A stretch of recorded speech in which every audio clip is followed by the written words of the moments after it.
অবৈধভাবে বালু উত্তোলন, বালু শ্রমিকদের থেকে চাঁদা আদায়ের দৃশ্য ধারণের সংবাদ প্রচার করায় জৈন্তাপুরের একজন সাংবাদিককে হাত কেটে নেয়ার হুমকির অভিযোগ উঠেছে সারিঘাট বারুকি শ্রমিক সংগঠনের সভাপতি আমির আলীর বিরুদ্ধে।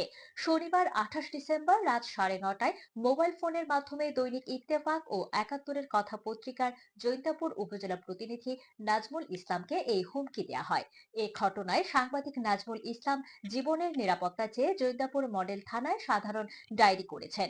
এ বিষয়ে সাংবাদিক নাজমুল ইসলাম ও শ্রমিক নেতা আমির আলীর কথোপকথনের 4 মিনিট 6 সেকেন্ডের একটি ফোন আলাপের অডিও সামাজিক যোগাযোগ মাধ্যমে ছড়িয়ে পড়েছে।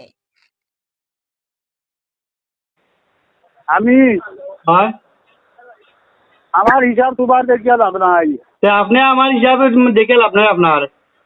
বুঝলে? বাড়াবাড়ি করিও না, বাড়াবাড়ি করলে অসুবিধা আছে। কিতা বললিবে আপনি? বাড়াবাড়ি করলে আট কাটি দিমু। কাটি লাইন জানি। ও আট কাটি দিমু। ওকে কাটিয়া কোন জানি। বাড়াবাড়ি করলে তোমার দিক আমি হয় আমার হিসাব তোমার দেখিয়া লাভ নাই। তে আপনি আমার হিসাবে দেখে লাভ নাই আপনার। বুঝলে?